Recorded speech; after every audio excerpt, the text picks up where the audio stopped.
Well, LSU has found its new defensive coordinator. It was announced over the weekend that Blake Baker has been hired as the DC at LSU, previously serving as the defensive coordinator at Missouri.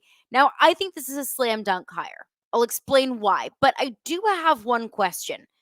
Was that hire at the right price? You are Locked On LSU, your daily podcast on the LSU Tigers. Part of the Locked On Podcast Network. Your team every day.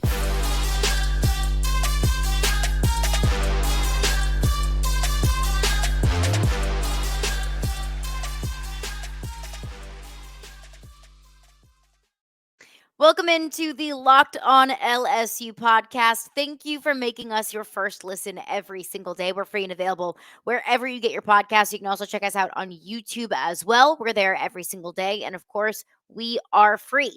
Just search Locked On LSU in the search bar, hit that subscribe button, and you'll get notified as soon as new episodes of Locked On LSU become available.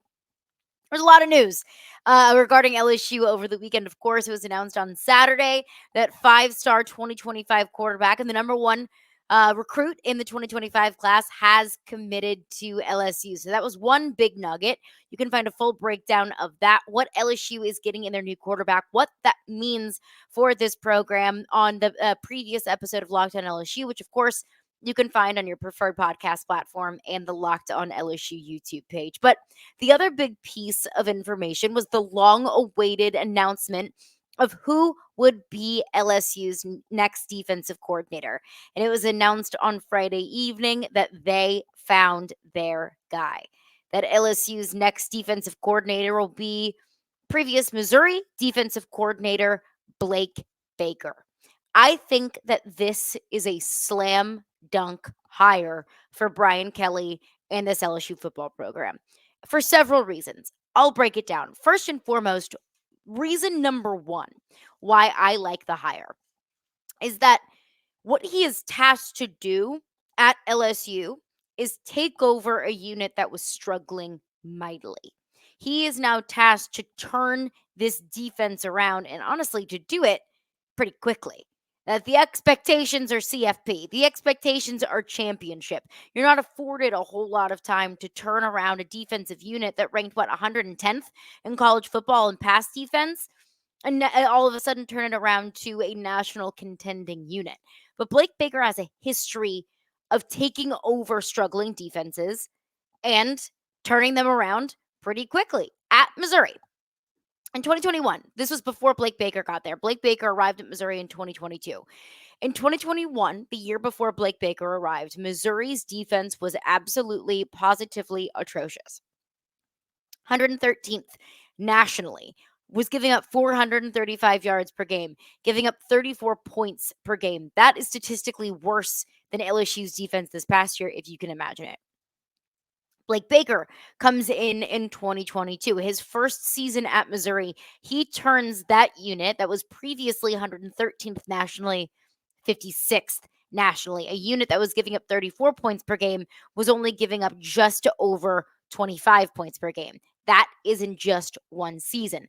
Fast forward to the 2023 season. This past season, Missouri went from the 56th ranked defense to the 25th ranked defense, only giving up 21 points per game, the 25th scoring defense in all of college football. I think that Missouri's defensive upgrades and improvements are an underrated element of Missouri's season this year. I mean, think about it. Under Eli Drinkwitz, Eli Drinkwitz came into the season on the hot seat because Missouri couldn't seem to win more than 7 games in the last few years.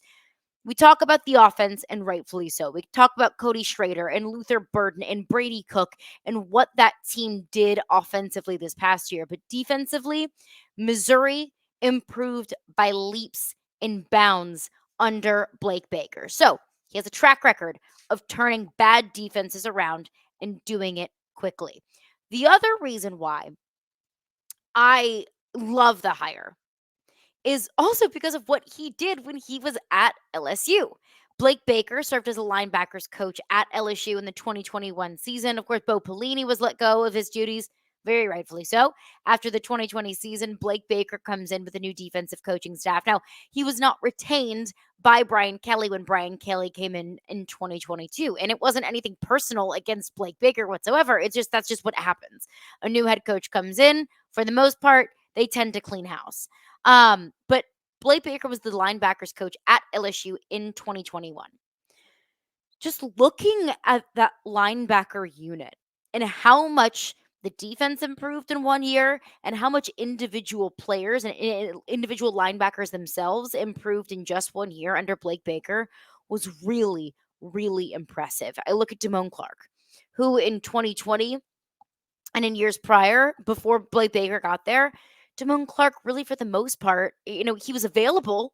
He played, just wasn't much of an impact maker. You didn't watch that LSU defense and say, "Oh, there goes Damone Clark." Only one sack in the 2020 season. 2021, he had 5.5 sacks, and under 1 year under Blake Baker, massive, massive jump.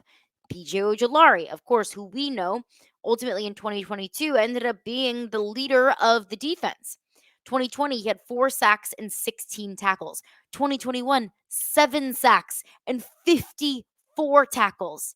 Massive, massive leap in that second year. Micah Baskerville, another one who we knew kind of at some point kind of became the cult hero of the LSU defense, that he would fly around everywhere. In 2020, 0 sacks and 55 tackles. 2021, 2 sacks, 83 tackles, just shy of doubling his 2020 total the following season. Now, an important thing to point out is that in 2020, you played 10 games. 2021, you played a full 12-game schedule. But still, those differences, that's not just the difference of 2 games. Those were massive leaps forward. LSU's defense in 2020 truly was so awful. It was horrendous. It was the 99th ranked unit in college football. Now, in 2021, it wasn't really anything to write home about. It wasn't championship level, but it was still the 70th ranked defense in college football. A marked improvement. And another thing to point out is Blake Baker's job was to coach the linebackers, not to coordinate the defense. So you can't put all of the maybe defensive improvements in 2021, or maybe you could even look at it and say defensive shortcomings in 2021. That's not all on Blake Baker, but looking at the improvements just at the linebacker position alone, I think was really impressive. So that's the 2 reasons why I like the hire. He's his proven track record at Missouri and even what he did at LSU, what we were able to see in front of our faces with our very own eyes with the team that we know and love. I love it. The final reason why I love this hire is because he obviously wanted to be at LSU.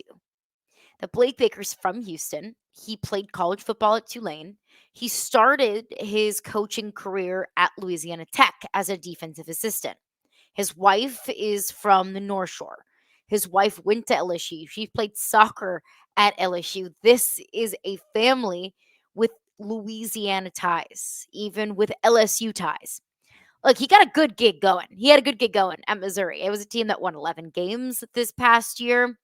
It's a team that looks like they can have some success here in the near future. That Missouri was willing to compensate Blake Baker very handsomely. And what I have heard is the offer on the table for Blake Baker to be extended at Missouri was between $1.9 million and $2 million. That would have made Blake Baker the 5th highest paid assistant in all of college football. Pretty cushy gig there. But he wanted to be at LSU. And of course, the compensation at LSU does not hurt, which brings me to my next point. I love the hire, but do I love the price? We will get into that coming up next after just a few short words from our sponsors. All right, I want to tell you about FanDuel. The NFL regular season has wrapped up, but there is still time to get in on the action with FanDuel, America's #1 sportsbook. Right now, new customers get $150 in bonus bets guaranteed when you place a $5 bet. That's right, $150 in bonus bets, win or lose. So just because the NFL regular season is over, that's okay. You can still get in on the action because we've got a full slate of NFL playoff games coming up here over the next few weeks. So you can get in on the action with live same game parlays, or you can find bets in the new Explore tab on the FanDuel Sportsbook app, or you can make a parlay in the Parlay Hub, the best way to find popular parlays. And parlay is also my favorite way to bet because it's the best way to cash in. But there are so many more ways that you can get in on the action with FanDuel. So visit fanduel.com/locked on and make your first bet a layup. Again, that's fanduel.com/locked on, and new customers will get $150 in bonus bets guaranteed when all you have to do is just place a $5 bet. Again, fanduel.com/locked on, FanDuel, official partner of the NFL. All right, rolling along here on Locked On LSU. We're part of the Locked On Network, your team every single day. And speaking of Locked On has launched the first ever national sports 24/7 streaming channel on YouTube. Locked On Sports Today is here for you 24/7, covering the top sports stories of the day with the local experts of Locked On, plus our national shows covering every single league. So go to Locked On Sports Today on YouTube and subscribe to the first ever national sports 24/7 streaming channel. So Blake Baker named as the new defense coordinator at LSU. Blake Baker previously served as Missouri's defensive coordinator for the last 2 seasons. He is responsible for improving Missouri's defense from the 113th ranked unit in 2021 to the 25th ranked unit in 2023.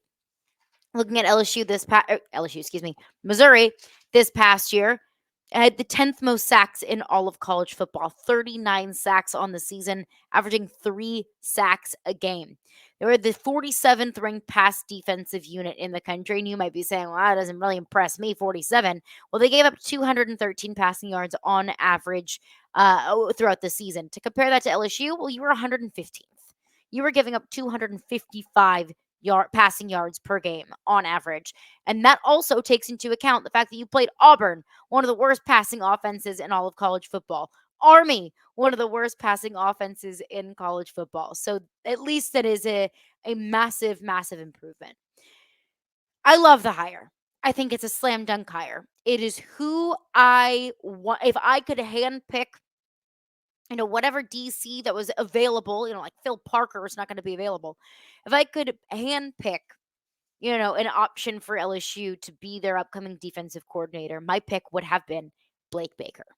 But I do have to ask, did LSU get him at the right price? Did LSU possibly overpay for Blake Baker? So Blake Baker is earning, and I've seen 2 separate reports. I've seen reports that say that he's earning $2.2 million a year. I see reports that say he's making $2.5 million a year. But let's just use that as a range. That Blake Baker is earning anywhere from $2.2 to $2.5 million a year on a 3-year contract. That also does not account for the $900,000 that LSU is paying for his buyout at Missouri, because Blake Baker just recently signed an extension with Missouri only a few weeks ago. So that's buying out his deal with Missouri. So I believe what these numbers are showing us is it's $2.2 million base salary, and that 2.5 number is accounting for the 900,000 across 3 years and kind of lumping that into his compensation, if I had to guess. But still, that number makes Blake Baker the highest paid assistant coach in college football. Has he earned that?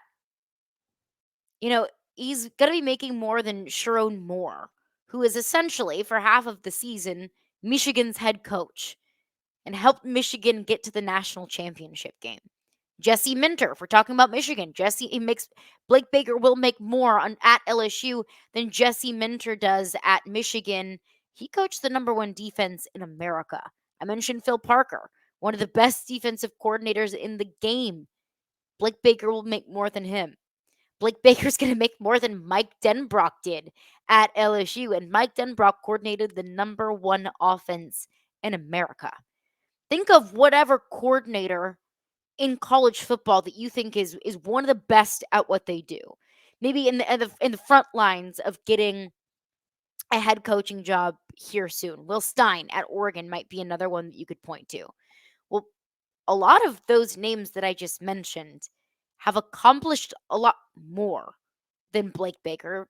Maybe a lot isn't fair, but have accomplished more than Blake Baker, have done more, have a maybe a more robust resume than Blake Baker has. Yet LSU is paying Blake Baker more than any of those coaches. Has he earned it? Is my question.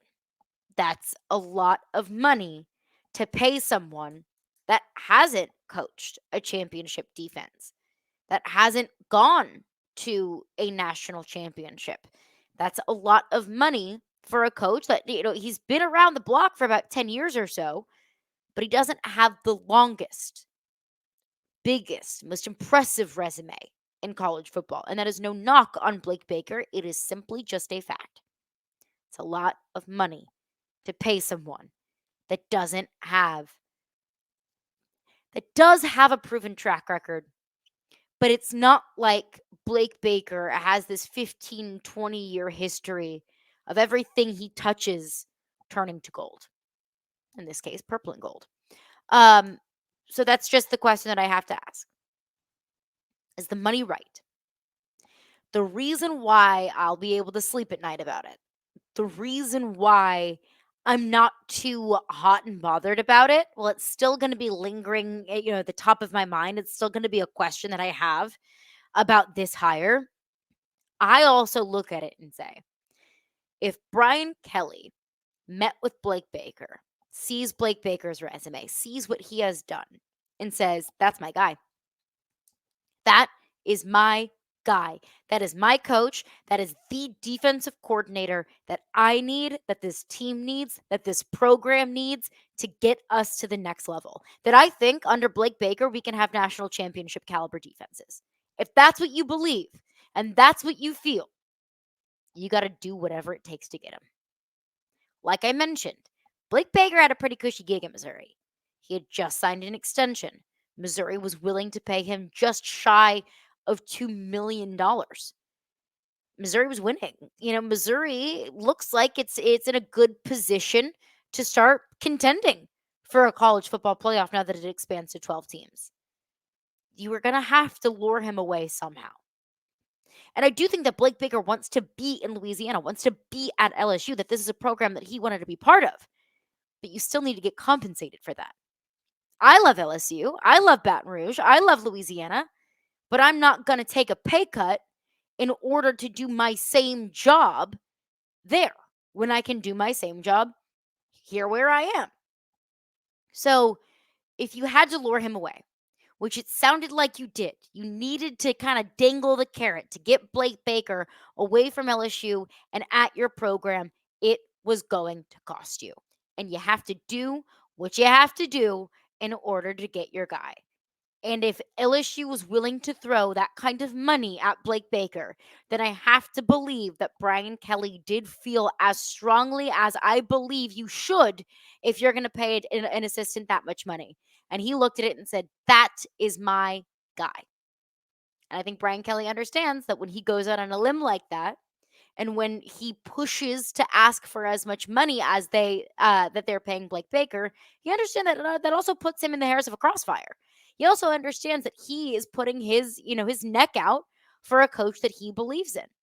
So if Brian Kelly feels that way, and I can see his resume, I trust it. The other reservation that I do have is something that I mentioned on a podcast last week when I was addressing some defensive coordinator names and Blake Baker was coming up. Another reservation that I have is his time at Miami.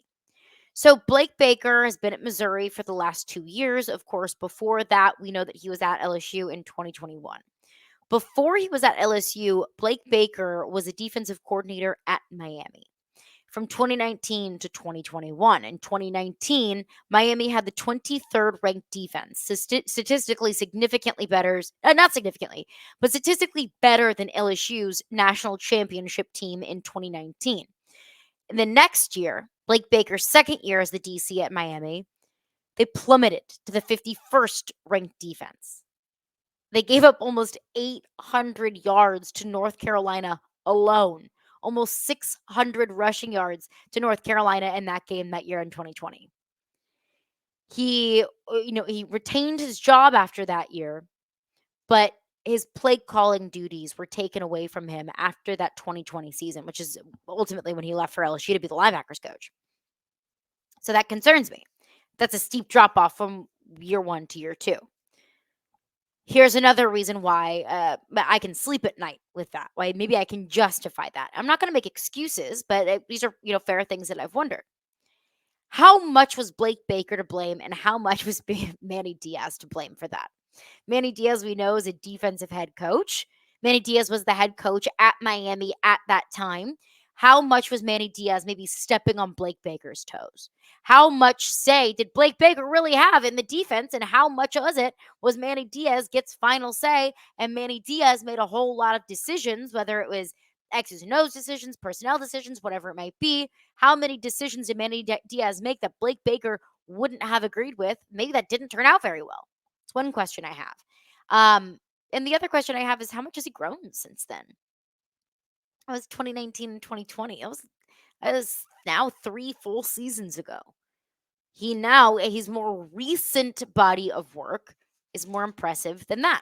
How much has he grown? How much has he learned? How much has he realized, man, I really probably wasn't doing the best job that I could have done then? And I would take a guy who has been able to learn from his mistakes over a guy who hasn't made any mistakes at all, to be completely frank with you. So, if you have the same concerns that I do, I think they are completely fair and completely justified. I don't know if Blake Baker is going to work out at LSU. Heck, for all I know, LSU could be just as bad defensively as they were this year, although I find that very hard to believe, but never say never.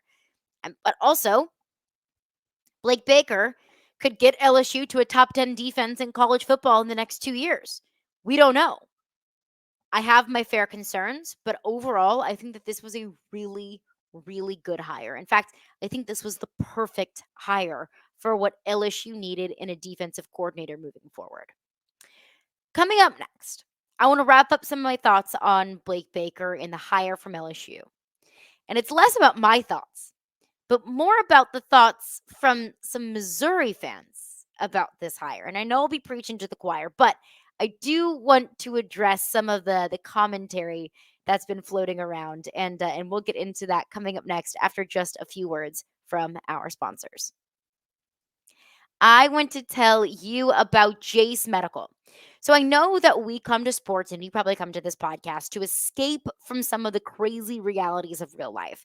But can we just talk for a minute about preparing for real life?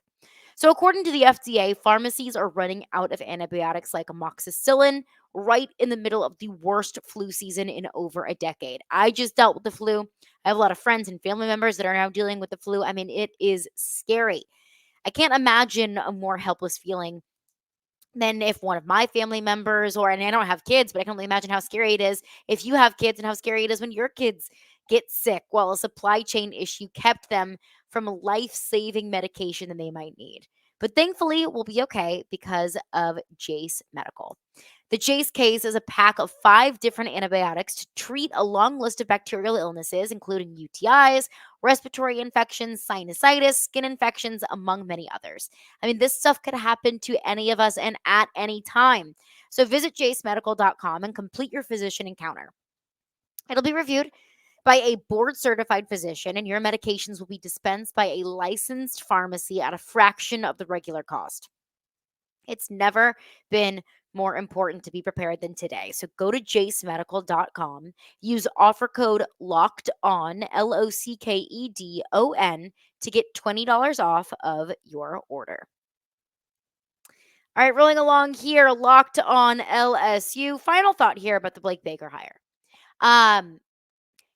A lot of commentary from Missouri fans, from non-Missouri fans, confused why Blake Baker would make this move. I've heard from a lot of people accusing Blake Baker of making a lateral move. which I think is actually like funny, and I think it's hilarious, and I think that anybody that tries to make that claim is either one, a Missouri fan.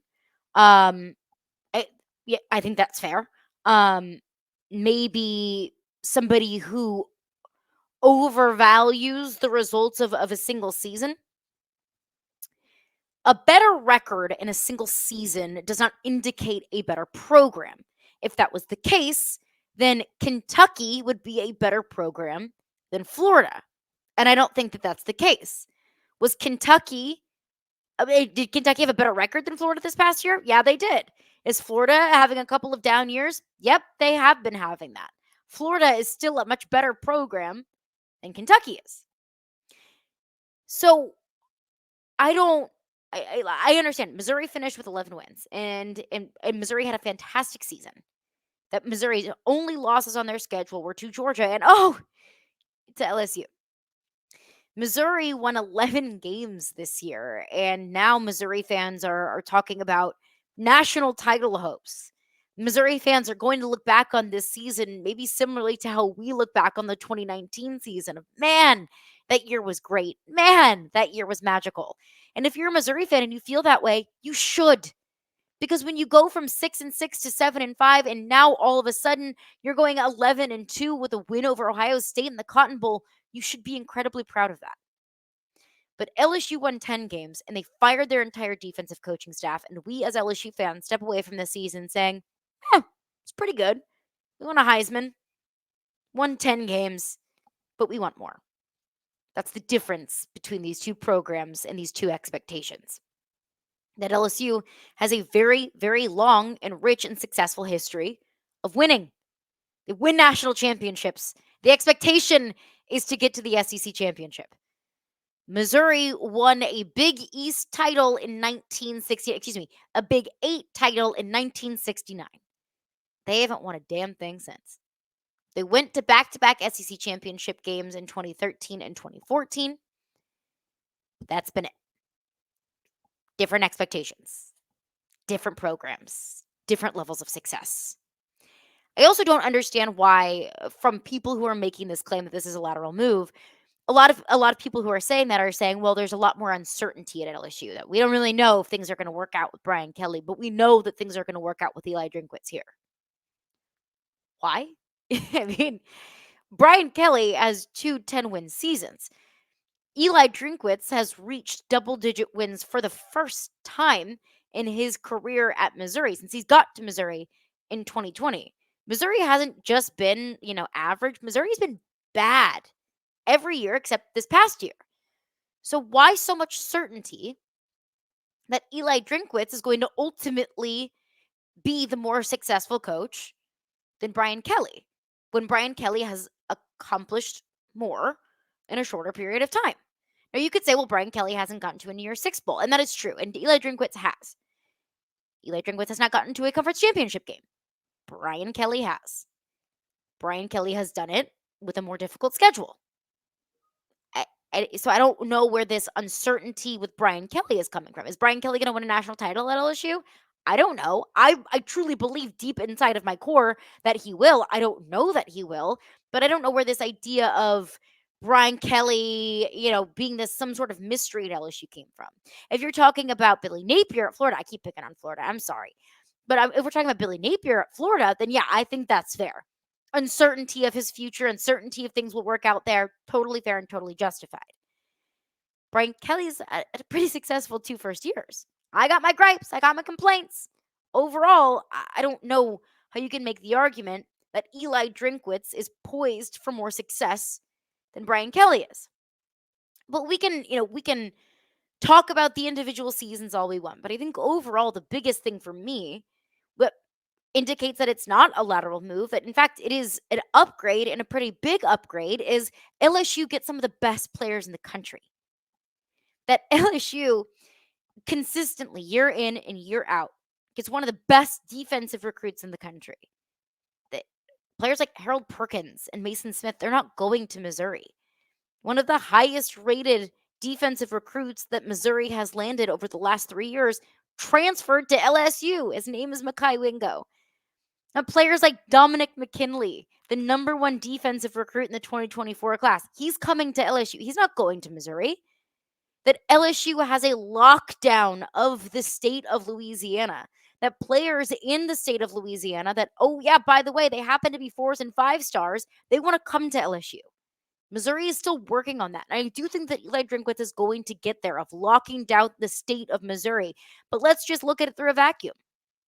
If Eli Drinkwitz gets the best players in the state of Louisiana, in Missouri, best players in the state of Missouri, and Brian Kelly gets the best players in the state of Louisiana, Brian Kelly has a better roster because better players come out of the state of Louisiana. So, and this is not me just, ripping on Missouri. I'm from Missouri, okay? I was born and raised and spent 18 years of my life an hour and a half east of Columbia, Missouri, where the University of Missouri is. Okay, I understand this program. I understand the fan base. If anybody wants success for that team, it's me. It's hour from where I grew up. So this is not me ripping on Missouri, nor is this me ripping on anyone any Missouri fan that might be upset that their defensive coordinator is leaving. I get it. We all felt that way when Mike Denbrock left LSU. But that's what happens when you have success. Your coaches leave. They get poached elsewhere. And this idea that it's a lateral move, can we please? This was the best season Missouri's had probably in 10 years? And LSU still beat him head to head. And contrary to what the CFP discussion may have been over the last few weeks, head to head matters.